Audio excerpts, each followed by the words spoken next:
Ni hao, salut à tous, j'espère que vous allez bien. Aujourd'hui, j'aimerais vous parler du rôle des arts martiaux et surtout de ce qu'ils peuvent apporter pour les années à venir.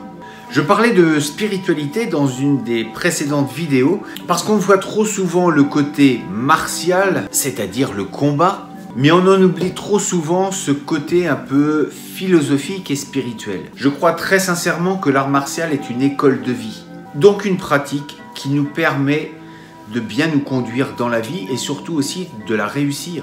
On est d'accord que la pratique martiale est là pour nous apprendre à nous défendre et à combattre, mais pas que.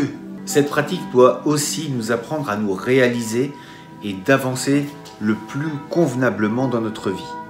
Être le plus fort ne dure jamais bien longtemps. Nous serons toujours remplacés par plus fort que nous. Pour preuve, regardez un petit peu les combats aujourd'hui que nous avons dans le MMA. Ce sont des athlètes complets au niveau physique et mental.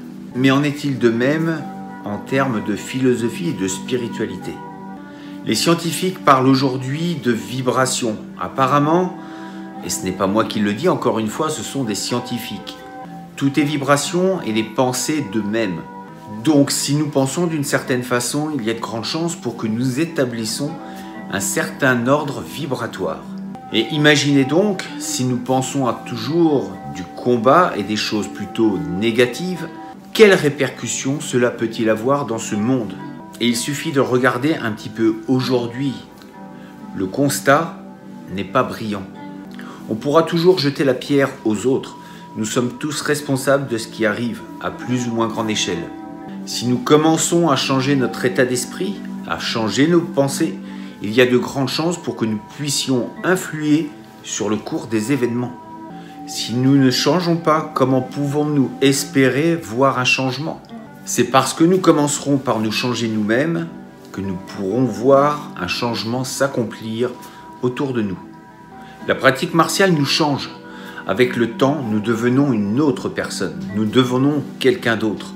Après plusieurs années de pratique, nous ressortons généralement moins faibles, plus aguerris et avec plus de confiance. Et nous devons donc surveiller cet état de pensée que nous avons, notre état d'esprit. L'art martial doit donc nous aider à bâtir des ponts et non des murs. Je crois très sincèrement que nous avons tous un rôle à jouer aujourd'hui. Regardez tout ce qui se passe, nous devons pouvoir changer tout ça. Et je crois aussi très honnêtement que nous, pratiquants d'arts martiaux, avons un rôle à jouer. Et je le crois très sincèrement. Nous nous qualifions, ou on nous qualifie parfois de guerriers. Mais qu'est-ce qu'un guerrier? Est-ce celui qui va simplement fermer les poings et taper dans tous les sens? Quelqu'un qui ne sait que faire ressortir sa rage? Je crois bien au contraire que c'est par notre comportement et notre rectitude que nous pourrons aussi montrer une direction à ce monde. Si les arts martiaux vous ont donné ces vertus, alors le but n'est pas uniquement de les observer sur un tatami dans un dojo, mais bien au contraire de les mettre en pratique dans le monde réel.